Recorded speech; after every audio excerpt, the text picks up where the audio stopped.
Last point मैं read कर रही थी, देखो, if the turnover of garment showroom is 1.75 crores है वो, हाँ, crores in preceding financial year and there is no consulting firm, so tell me whether he is eligible for composition scheme. चलो start करते हैं। सबसे पहला, number 1, A. What is the answer of A? Yes, very good. I am Yes, looking at ma'am. the chat box, बहुत सारे answers आ रहे हैं मुझे प्राइवेटली भी। Yes, Mr. Sitaram is eligible for composition scheme. क्यों एलिजिबल है कॉम्पोजिशन स्कीम के लिए? क्योंकि ध्यान से सुनेंगे, कंसल्टिंग फर्म का जो टर्नओवर है वो 12 lakhs है और शोरूम का जो टर्नओवर वो 60 lakhs है। तो आप मुझे बताइए, दोनों का थ्रेशोल्ड लिमिट सेम है कि अलग अलग है? पहले आप मुझे ये बताइए, दोनों का थ्रेशोल्ड लिमिट सेम है कि अलग अलग है? देखो, कंसल्टिंग फर्म आ गया सर्विसेज में और जो शोरूम आ गया वो प्रोवाइडिंग गुड्स है, तो वो गुड्स में आ गया, ट्रेडर बन गया। वो शोरूम में है और वो गुड्स बेच रहा है, मतलब वो गारमेंट्स बेच रहा है, तो इसका मतलब है वो ट्रेडर है।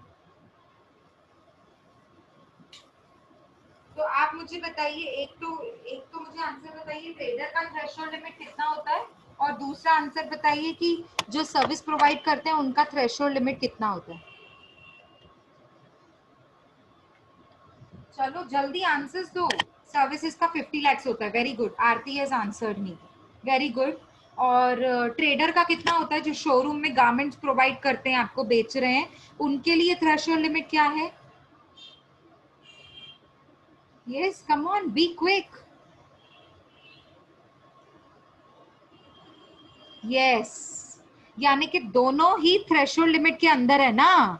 देखो, ट्रेडर का थ्रेशोल्ड लिमिट क्या है? 60 lakhs, सॉरी 1.5 crores, और उसका एग्रीगेट टर्नओवर क्या है? 60 lakhs। और सर्विसेज का 50 lakhs होता है, पर इसका 12 लाख रुपए है, मतलब थ्रेशोल्ड लिमिट के अंदर काम कर रहा है ये। ठीक है, जब ये थ्रेशोल्ड लिमिट के अंदर काम कर रहा है, यानी कि यस, यानी कि he can opt for composition scheme. लिखो लिखो, फर्स्ट मैं लिखवाती हूँ। चलो पहले आंसर्स डिस्कस कर लेते हैं, फिर लिखते हैं। मैं क्योंकि फिर आपके लिए स्क्रीन रोटेट करूंगी ना नीचे, तो आपको कुछ नहीं भी समझ में आएगा तो आप एटलीस्ट स्क्रीन पे आंसर्स को देख सकते हो। सेकेंड क्वेश्चन बताएंगे आप, whether it is possible for mister Sitaram to opt for composition scheme only for showroom? No, madam, because PAN number is same. Very good, no, क्योंकि एक ही पैन के अंदर जितने भी आपकी अलग अलग बिजनेस आते हैं ना, चाहे वो अलग अलग बिजनेस ही क्यों नहीं हो, रिलेटेड बिजनेस नहीं भी होंगे ना, तो भी आपको कॉम्पोजिशन स्कीम अगर एक बिजनेस के लिए लिया तो दूसरे बिजनेस को भी ऑटोमेटिकली लेना पड़ेगा। सो एक बिजनेस के लिए आप सिर्फ नहीं ले सकते हैं सेम पैन के अंडर। थर्ड का आंसर कोई बताएगा? अगर मिस्टर सीताराम कंसल्टिंग फर्म नहीं रन करके रेस्टोरेंट सर्विसेज रन कर रहे हैं, किसके साथ? रेडीमेड गारमेंट शोरूम के साथ। मतलब उनके दो बिजनेस हैं, एक रेडीमेड गारमेंट का शोरूम और एक रेस्टोरेंट सर्विसेज, दो बिजनेस हैं, दो अलग अलग बिजनेस हैं सेम पैन में। तो क्या वो एलिजिबल है कॉम्पोजिशन स्कीम के लिए? Yes, madam. Yes Yes, yes, ma'am. Very good, क्योंकि रेस्टोरेंट सर्विसेज के लिए भी 1.5 करोड़ का लिमिट है और रेडीमेड गारमेंट्स के लिए भी। आप देखो 60 और 12 72 lakhs होता है, 72 lakhs 1.5 करोड़ के नीचे ही होता है ना। ठीक है, तो मतलब वो थर्ड केस में भी कॉम्पोजिशन स्कीम लेने के लिए एलिजिबल है। वेरी गुड, आपने अभी तक तो सारे आंसर्स राइट किए हैं। चलो last, if the turnover of the garment showroom is 1.75 crores in preceding financial year and there is no consulting firm, मतलब एक ही बिजनेस है आपका, गारमेंट शोरूम बिजनेस है, और उस 1.75 crores आपका क्या हो गया है? एग्रीगेट टर्नओवर हो गया है, तो आप कॉम्पोजिशन स्कीम ले सकते हैं कि नहीं ले सकते? No, madam. No, Existing No. threshold limit. Very good, very good. Existing जो थ्रेशोल्ड लिमिट है आपकी 1.5 करोड़, उस एग्रीगेट टर्नओवर जितना आपका अभी 1.75 करोड़ है, वो एग्जिस्टिंग थ्रेशोल्ड करोड़ से 1.5 करोड़ से एक्सीड कर रहा है। ठीक है, लेस देन होना चाहिए, वेरी गुड, बट ये 1.75 है जो कि एक्सीड हो रहा है, दैट इज वाई। देखो ऐसे जो है ना, ऐसे क्वेश्चंस आपको 5 या 7 मार्क्स के लिए पूछे जाते हैं, ठीक है। If at all you ask me what marks would I give you for this, like it would be for 5 marks, because it is just to answer with reasons. No, yes, he is all eligible for composition scheme because he is under threshold limit. Okay, so 2 marks for this, 1 mark for this, 1 mark for this, and then another 1 mark for this, that way. So you guys will get this question for 5 marks. Okay, you are not calculating anything, you are just giving him the reasons and the answers of yes or no. Okay, so let us write with proper sentences. See, if you don't get to understand anything, you can look at the screen and write it down. Otherwise, मैं बिल्कुल same words नहीं लिखवाने वाली हूँ, आपको चाहिए तो बिल्कुल same words भी लिख सकते हैं, दैट्स नॉट अ प्रॉब्लम।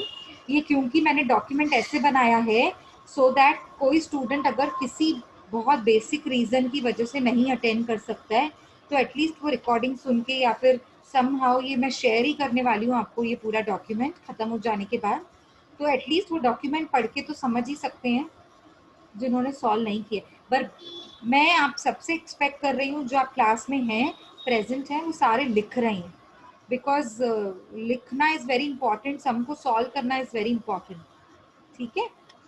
आपकी प्रैक्टिस हो रही है, मुझे कुछ नहीं मिल रहा है। ओके, चलो लिखिए। फर्स्ट केस क्या था? यस लिखिए, yes mister Sitaram is eligible for composition scheme because his turnover is less than the threshold limit, because his turnover is less than the threshold limit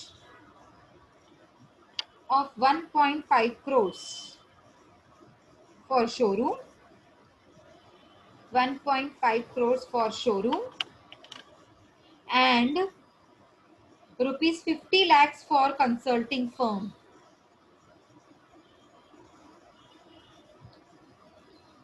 and rupees 50 lakhs for consulting firm bracket, consulting firm के bracket में being a service provider, being a service provider. Okay, चलो ये हो गया। अब second देखिए, whether it is possible for mister Sitaram to opt composition scheme only for showroom, लिखेंगे no, लिखिए no, mister Sitaram can not opt composition scheme only for showroom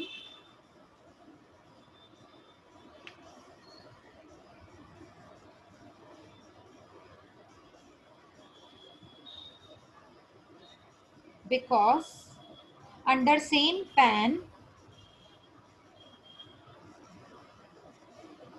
या फिर ऐसे लिख सकते हैं, because all the businesses registered under same pan, all the businesses registered under same pan shall opt for composition scheme। यानी कि वो बता रहा है कि सारे बिजनेसेस को जो सेम पैन के अंडर में है उनको कॉम्पोजिशन स्कीम लेनी चाहिए, सारे एक साथ, all together. So you can write because all the businesses registered under same PAN shall opt for composition scheme together. Full stop. Chalo, next था rework if Mr. Sitaram is running a restaurant as well as ready-made garment showroom, whether he is eligible for composition scheme. Yes, he is eligible. लिखो, yes, Mr. Sitaram, C, हाँ, third part. Yes, Mr. Sitaram is eligible for composition scheme if he is running restaurant as well as ready garment showroom business, if he is running restaurant as well as ready garment showroom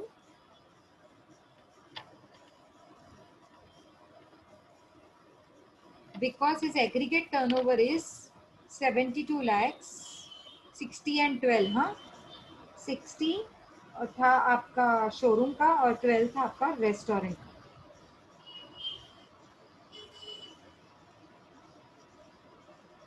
Which is below 1.5 crores. Which is below 1.5 crores. Next, last point. Last point लिखिए. If the turnover of garment showroom is 1.75 crores, बताइए. No. कैसे लिखेंगे answer को? No, Mr. Sitaram is not eligible for composition scheme. लिखिए, थोड़ा speed बढ़ाइए. No, Mr. Sitaram is not eligible for composition scheme because the threshold limit is the aggregate turnover is 1.75 crores. The aggregate turnover of showroom business is 1.75 crores, which exceeds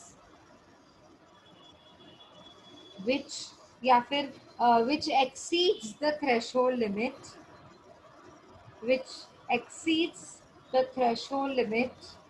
of 1.5 crores, मतलब 1.5 crores. ठीक है.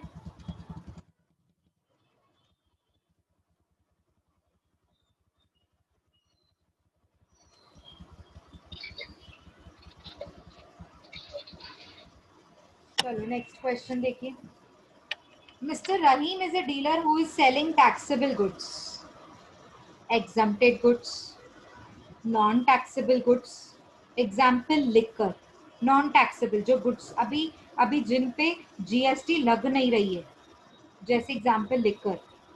His turnover in preceding financial year is 35 lakhs, 10 lakhs, 15 lakhs, which are leviable to GST. मतलब देखो कैसे दिया हुआ है. Which are leviable to GST मतलब पहला वाला selling taxable goods, comma exempted goods जो सेकंड थे exempted, and non taxable goods respectively. मतलब टर्नओवर बताया, एग्रीगेट टर्नओवर एक एक का, टोटल टर्नओवर बताया एक एक का. आपको एग्रीगेट निकाल कर आंसर करना है. ठीक है. Whether mister Rahim is eligible for composition scheme advise. चलो बताइए. Come on fast. बहुत इजी है, बहुत सिंपल क्वेश्चन पूछा है मैंने आपसे. आंसर्स बताइए. He can opt for composition scheme और नॉट, और रीजन क्या है? नो. ओके, रिंकू बता रही है नो. और कोई आंसर्स आपके हैं? रिंकू नो के साथ रीजन भी बताना है. आरती सेज नो. क्यों नहीं ले सकते हैं? थ्रेशोल्ड लिमिट के ऊपर जा रहा है क्या? यस, शुभम ने आंसर दिया है, बट अभी मैं शेयर नहीं करूंगी बिकॉज मुझे सबका आंसर चाहिए. शुभम करेक्ट आंसर दिया आपने, बिल्कुल correct. Rinku has also given me the answer. Very good. Okay, Sahil ने एवरीवन में डाल दिया. साहिल सबको क्यों बता रहे तू मुझे बताना. चलो, साहिल ने बता दिया. अल्कोहल तो नहीं बोल सकते हैं हम, लिकर बोल सकते हैं. इससे अल्कोहलिक प्रोडक्ट होता है ये, ठीक है, जिसे लिकर बोलते हैं. अल्कोहलिक प्रोडक्ट्स बहुत होते हैं, ये सिर्फ लिकर की बात बोल रहे हैं, तो आप भी सिर्फ लिकर लिखेंगे, सब कुछ नहीं बोलेंगे आप. ठीक है. चलो, तो अभी ये कॉम्पोजिशन स्कीम नहीं ले सकता है. क्यों? चलो देखते हैं इसका टर्नओवर कितना है. एग्रीगेट टर्नओवर कैसे निकालते हैं? सबको प्लस करते हैं. सबको प्लस कीजिए. 35 lakhs, 10 lakhs, 15 lakhs, टोटल कितना हो गया? 35, 10, 15 कितना हो गया? 60. हाँ. अब इसका एग्रीगेट टर्नओवर 60 lakhs है, लेकिन 60 lakhs तो है, 1.5 करोड़ के नीचे तो है, लेकिन फिर भी ये नहीं ले सकता कॉम्पोजिशन स्कीम. क्यों? क्योंकि ये अगर टैक्सेबल गुड्स बेचता तो चलता, एग्जम्प्टेड गुड्स बेचता तो चलता, लेकिन ये नॉन टैक्सेबल गुड्स बेच रहा है, जैसा लिकर. अगर ये नॉन टैक्सेबल गुड्स बेच रहा है ना, तो ये जीएसटी के परव्यू से बाहर है लिकर, तो ये कॉम्पोजिशन स्कीम नहीं ले सकता. ठीक है, ये हमने पढ़ा था डूज एंड डोंट्स में. जो कॉम्पोजिशन स्कीम नहीं ले सकते उसमें पढ़ा था हमने ये पॉइंट्स में। ठीक है, लिखिए इसका नोट लिखेंगे, आंसर कैसे लिखेंगे इसका लिखिए। Mister Rahim can not opt for composition scheme, या ऐसे शॉर्ट में लिखते हैं ना, चलो दो mister Rahim's turnover is below 1.5 crores, is below the threshold limit of 1.5 crores,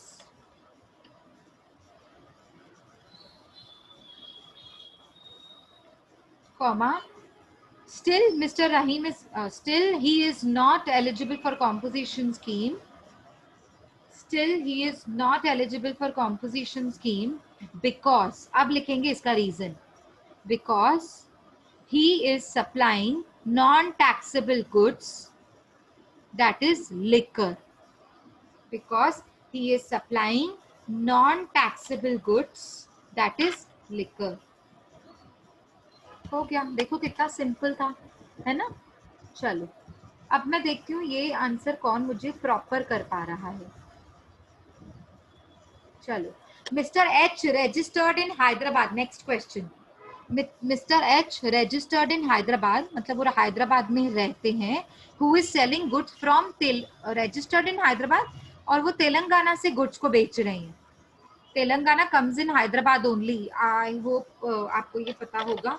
ठीक है, mister H registered in Hyderabad who is selling goods from Telangana to Tamil Nadu, selling goods from Telangana to Tamil Nadu. Telangana Hyderabad, Tamil Nadu another state.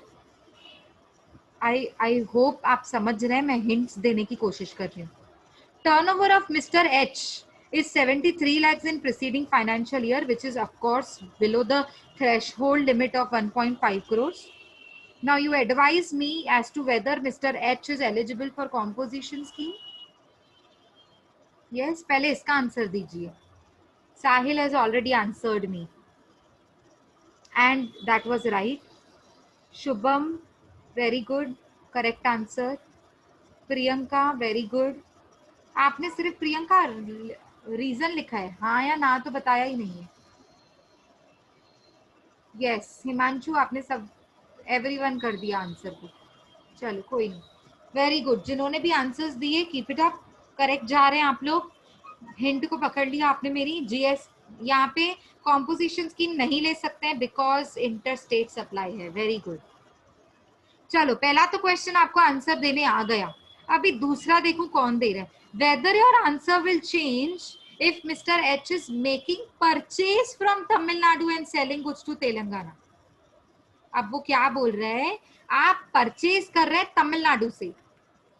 देखो मेरी बात सुनो, तमिलनाडु दूसरा स्टेट है। अगर आप सब पहले केस में क्या कर रहे थे, आप पहला केस में क्या कर रहे थे, तेलंगाना से गुड सप्लाई कर रहे थे तमिलनाडु। ठीक है, अब क्या बोल रहा है, परचेज कर रहे तमिलनाडु और सेल कर रहे तेलंगाना। आप रजिस्टर्ड किधर हो, हैदराबाद। आप गुड्स किधर बेच रहे हैं, तेलंगाना। परचेज कहां से किए, तमिलनाडु। आप कहाँ रहते हैं, हैदराबाद। गुड्स कहाँ सप्लाई कर रहे हैं, तेलंगाना, मतलब विद इन द स्टेट। और परचेज कहाँ से किया, तमिलनाडु। तो आप कॉम्पोजिशन स्कीम ले सकते हैं कि नहीं।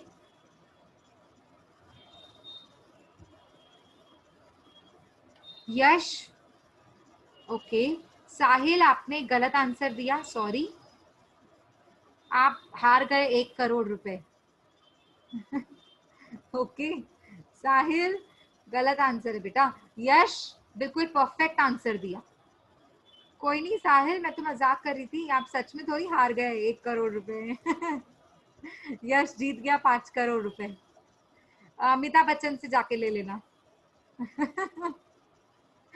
ओके चलो मैं अभी यश का आंसर बता रही हूँ। यश का आंसर क्या था, वेरी गुड यश। मुझे पता नहीं आपने कैसे आंसर दिया, बट आपका लॉजिक बिल्कुल सही था।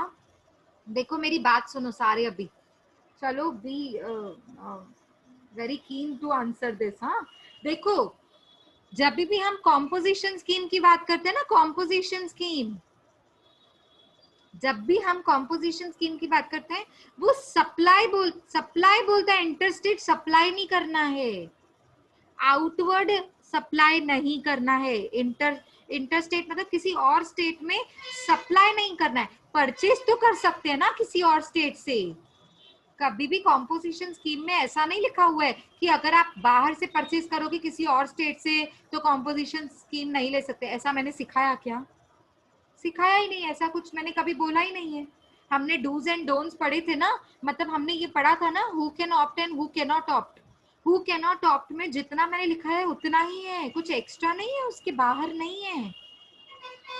तो ये परचेज कर रहा है तमिलनाडु से तो चलेगा, लेकिन तमिलनाडु में बेचना नहीं चाहिए। परचेज कर रहा है तमिलनाडु से, इट्स ओके। सेल कहाँ कर रहा है? तेलंगाना। तेलंगाना कहाँ आता है? तेलंगाना कहाँ आता है? Same Hyderabad, same state. मतलब वो तेलंगाना में ही रहता है और तेलंगाना में ही गुड सप्लाई कर रहा है विद इन द स्टेट, और वो हैदराबाद के स्टेट में रजिस्टर्ड है। बात समझ आ रही है आपको? तो आपको कैसे लिखना है? फर्स्ट केस में yes he is not eligible, sorry, क्योंकि वो इंटरस्टेट सप्लाई कर रहा है, और दूसरे में वो इंट्रा स्टेट सप्लाई कर रहा है। परचेज किधर से भी करे, डजंट मैटर। लिटरली आपको लिखना है doesn't matter wherever he purchase from. या फिर एक होता है, देखो एक सेंटेंस ऐसा होता है, inward supply and outward supply. Outward supply मतलब बेचना, आप बेच नहीं सकते हो दूसरे स्टेट में।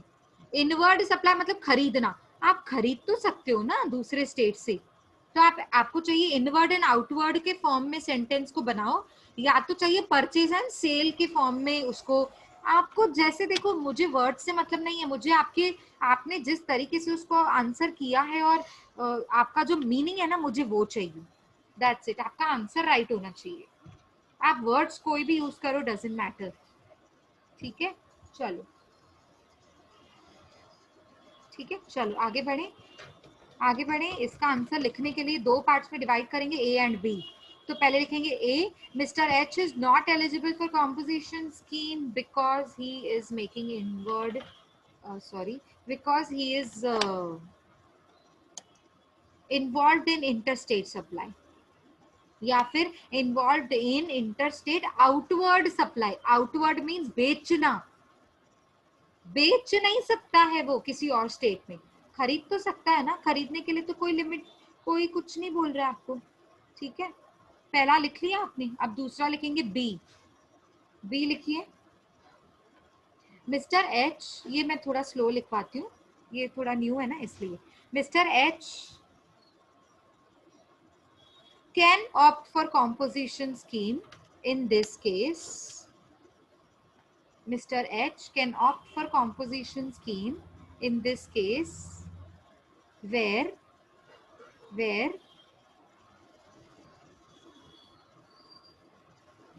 the restriction of the composition scheme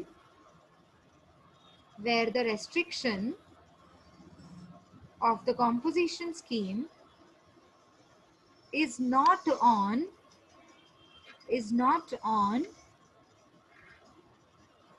inward interstate supply, is not on inward interstate supply. या फिर आप उसको सिंपल में लिखना है तो आप ऐसे भी लिख सकते हैं, the restriction of the composition scheme is not on purchase from any other state. आप कुछ जो भी लिखेंगे, I am okay with that, comma, but it is on outward interstate supply, या फिर it is on selling to other states, selling goods to other states. आप जिस भी तरीके से लिखेंगे, I don't have any problem.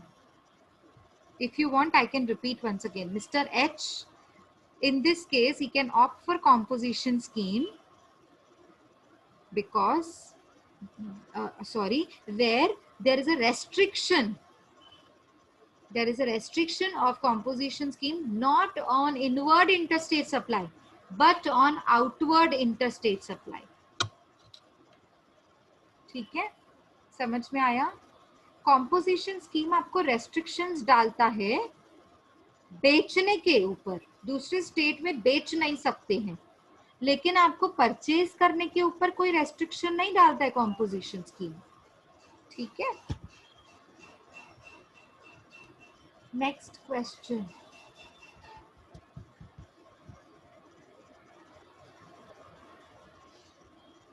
Okay, look at this question. Arun limited is manufacturing concern.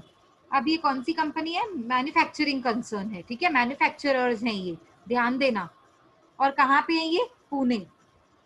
In preceding financial year 2018-19, total value of supplies, including inward supplies, taxable under reverse charge mechanism, reverse charge basis, are rupees total बता रही है, are rupees 1 crore 54 lakhs exclusive of taxes. अच्छा, इसमें taxes include नहीं है.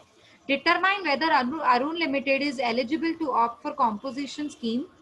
The breakup of all the supplies are as under. देखो ये 1.5 करोड़ जो दिया है ना, 1.54 करोड़ मतलब 1 करोड़ 54 lakhs जो दिया है ना, इसका ब्रेकअप दिया हुआ है, मतलब अलग अलग सप्लाईज दिए हुए। देखो, intra state supply, intra with in the state supply made under forward charge. Forward charge मतलब रिवर्स चार्ज जो नहीं होता है उसे कहते हैं फॉरवर्ड चार्ज।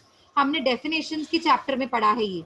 रिवर्स चार्ज क्या होता है, फॉरवर्ड चार्ज क्या होता है? फॉरवर्ड मतलब जो सप्लायर टैक्स भरता है, और रिवर्स चार्ज में रेसिपिएंट टैक्स भरता है। Okay, inward sorry intra state supply made which are, ये 2 बार वर्ड्स रिपीट हो गए, which are intra state supply made which are chargeable to GST at nil rate. मतलब क्या कह सकते हैं इसे, निल रेटेड जीएसटी। ये 0%, हाँ बिल्कुल 0% वाले जो ये गुड्स है ना, ये बेच रहा है, लेकिन कहाँ बेच रहा है? Intra state.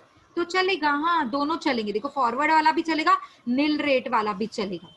अच्छा, तीसरा क्या बोल रहा है? Intra state supply which are wholly exempted. हाँ, एग्जम्प्टेड वाला भी चलता है, लेकिन वो नहीं चलता है जो जीएसटी के परव्यू से बाहर है, जैसे लिकर वाला, वो नहीं चलता है। ये एग्जम्प्टेड वाला चलता है। ठीक है, और एग्रीगेट टर्नओवर में हमने पढ़ा था, एग्रीगेट टर्नओवर का जो डेफिनेशन था उसमें हम एग्जम्प्टेड लेते हैं, निल रेट वाले प्रोडक्ट्स लेते हैं, फॉरवर्ड चार्ज वाला लेते हैं, लेकिन रिवर्स चार्ज वाला नहीं लेते हैं। रिवर्स चार्ज मैकेनिज्म वाला हम एग्रीगेट टर्नओवर में काउंट नहीं करते, याद आया? और टैक्सेस भी काउंट नहीं करते। और ये तो ऑलरेडी ऊपर बता रहा है एक्सक्लूसिव ऑफ टैक्सेस। ये देखिए, ये जो 1 करोड़ 54 lakhs है ना, ये एक्सक्लूसिव ऑफ टैक्सेस है, लेकिन इस 1 करोड़ 54 lakhs में आरसीएम वाला वैल्यू इंक्लूड हो गया है।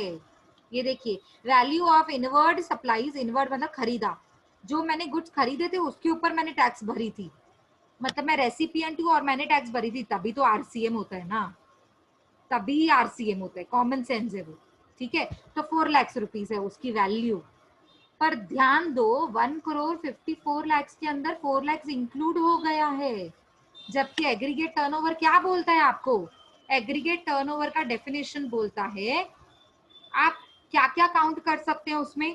टैक्सेबल सप्लाई की गुड्स काउंट कर सकते हैं, एग्जम्प्टेड सप्लाई के गुड्स काउंट कर सकते हैं, निल रेटेड सप्लाई के गुड्स काउंट कर सकते हैं, एक्सपोर्ट, अगर आपने किसी और कंट्री में एक्सपोर्ट किया वो भी गुड्स काउंट कर सकते हैं। लेकिन क्या क्या काउंट नहीं कर सकते हैं? आरसीएम वाले गुड्स नहीं काउंट कर सकते हैं, CGST, SGST, UTGST, IGST, taxes count नहीं कर सकते हैं।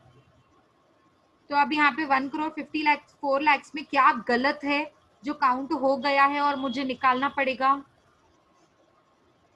यस, 1 करोड़ 54 lakhs को मैं देखूं क्या थ्रेशोल्ड लिमिट चेक करने के लिए? नहीं, 1 करोड़ 54 lakhs में ये लास्ट पॉइंट दिख रही है आपको, आरसीएम, ये इंक्लूड हो गया है, निकालना पड़ेगा। ये देखिए, यहाँ पे देखिए, पहले एग्रीगेट टर्नओवर को ठीक करेंगे। वेरी गुड, आरती ने बिल्कुल प्रॉपर आंसर किया है। आरती वेरी गुड। 1 करोड़ 54 lakhs में से 4 करोड़ को माइनस करना पड़ेगा और आपका एग्रीगेट टर्नओवर हो जाएगा 1 करोड़ 50 lakhs। और 1 करोड़ 50 lakhs को अभी मुझे चेक करना है कि विद इन द लिमिट है कि आउटसाइड द लिमिट है। मतलब आपकी मार्क्स सिर्फ इस पर नहीं होंगी कि no he is not eligible, yes he is eligible, no. पहले तो आपको मुझे एग्रीगेट टर्नओवर ठीक करके बताना है, क्योंकि इसने एग्रीगेट टर्नओवर 1,54,00,000 बताया है। ठीक है, तो कैसे लिखेंगे आंसर, लिखिए। अभी देखो 1,50,00,000 हो गया ना इसका टर्नओवर, तो ये एलिजिबल है कॉम्पोजिशन स्कीम के लिए। क्यों? क्योंकि इसका 1,50,00,000 है टर्नओवर, जो कि 1,50,00,000 हमारा थ्रेशोल्ड लिमिट भी 1,50,00,000 है। अगर 1.54 करोड़ होता, मतलब 1,54,00,000 होता, तो देखो ये कॉम्पोजिशन स्कीम नहीं ले सकता था। लेकिन आपको पहले एग्रीगेट टर्नओवर को ठीक करना है, फिर बताना है कॉम्पोजिशन स्कीम ले सकते हैं कि नहीं। लिखो, कैसे लिखते हैं इसको, लिखिए। ऊपर से लिखिए पहले, calculation of aggregate turnover, calculation of aggregate turnover to determine the eligibility of composition scheme, to determine the eligibility of composition scheme. Particulars amount जैसे आपको दिख रहा है स्क्रीन पे, अभी लाइंस मत ड्रॉ कीजिए, आप रैंडमली लिख दो, लेफ्ट हैंड साइड में पर्टिकुलर्स, राइट हैंड साइड में अमाउंट, आप लाइंस बाद में ड्रॉ कर दीजिएगा। सबसे पहला है आपका, अभी सिर्फ अमाउंट्स लिखिए, पर्टिकुलर्स में आप सेंटेंस सेम ही लिखना है, तो वो आप बाद में कॉपी कर लेना, ठीक है। पहला अमाउंट है 50 लाख, वो काउंट होगा, जिसका नाम क्या लिखेंगे, हेडिंग क्या लिखेंगे, intrastate supply made under forward charge, मतलब इसे कहते हैं टैक्सेबल गुड्स, ये काउंट करते हैं एग्रीगेट टर्नओवर में, ये काउंट किया जाता है। Second, nil rated goods 88 lakh, ये भी काउंट करते हैं। देखो स्क्रीन पे दिख रहा है आपको सब कुछ। एग्जम्प्टेड गुड्स जो होते हैं वो भी काउंट करते हैं। सब इंट्रा है ना, इंटरस्टेट होता तो काउंट नहीं करते। इंट्रास्टेट, इंटरस्टेट होता तो सीधा आंसर लिखते नॉट एलिजिबल, फिर एग्रीगेट टर्नओवर निकालने की जरूरत ही नहीं होती। अगर इंटरस्टेट लिखा होता ना, तो ये एग्रीगेट टर्नओवर निकालने की जरूरत ही नहीं होती। क्यों? क्योंकि वो इंटरस्टेट में इन्वॉल्व्ड है। एग्रीगेट टर्नओवर बेशक उसका 1.5 करोड़ से नीचे भी होगा ना, तो भी वो कॉम्पोजिशन स्कीम नहीं ले सकता। क्यों? क्योंकि वो इंटरस्टेट सब, यही तो हमने सम्स ऊपर किए कि बेशक आपका एग्रीगेट टर्नओवर कम है, पर फिर भी आप नहीं ले सकते हो कॉम्पोजिशन स्कीम। क्यों? क्योंकि आप इंटरस्टेट सप्लाई कर रहे हो, क्योंकि आप लिकर जैसे गुड्स बेच रहे हो जो जीएसटी के परव्यू से बाहर हैं। यही तो इतनी देर से हम सीख रहे थे, तभी मैंने आपको पहले छोटे छोटे बेसिक करवाए, तभी ऐसे अभी सम्स कर रहे हैं जो टेब्यूलर फॉर्म में सॉल्व करने पड़ रहे हैं। ठीक है, चलो 88 लाख काउंट करना है, उसके बाद एग्जम्प्टेड गुड्स 12 लाख भी काउंट करना है। आरसीएम नहीं लेना है, आरसीएम की वैल्यू कभी भी नहीं ली जाती है, क्योंकि मैं रीजन बता रही हूँ इसका लॉजिक क्या है। आरसीएम की गुड्स पे नॉर्मल टैक्स भरी जाती है। आरसीएम वाले जो आप गुड्स खरीदते हैं ना, आपको टैक्स भरनी पड़ती है रेसिपिएंट को, तो रेसिपिएंट इस पे नॉर्मल टैक्स रेट भरता है। कॉम्पोजिशन का जो टैक्स रेट होता है ना 1%, 5%, 6%, वो आरसीएम की गुड्स पे एप्लीकेबल नहीं होती है। वो आरसीएम कॉम्पोजिशन के परव्यू से बाहर है। समझ में आया आपको? तभी तो उसे एक्सक्लूड किया गया है ना। चलो टोटल कितना आ गया आपका एग्रीगेट टर्नओवर, स्क्रीन पे दिख रहा है आपको, देखो 1.5 करोड़, मतलब 1,50,00,000। आप उसको प्रॉपर लिखेंगे 1,50,00,000। अब नीचे नोट लिखेंगे, because the aggregate turnover, because the aggregate turnover is 1 crore 50 lakhs, as the aggregate turnover is 1 crore 50 lakhs, which is within the threshold limits of composition scheme, which is within the threshold limits of composition scheme,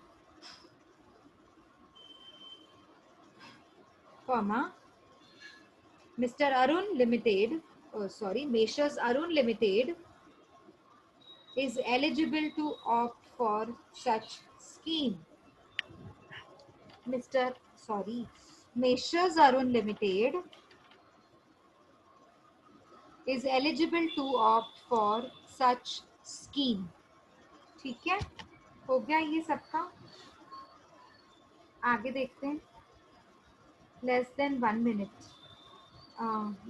ठीक है, next अभी join करें, फिर हम लोग continue करते हैं. Join कीजिए.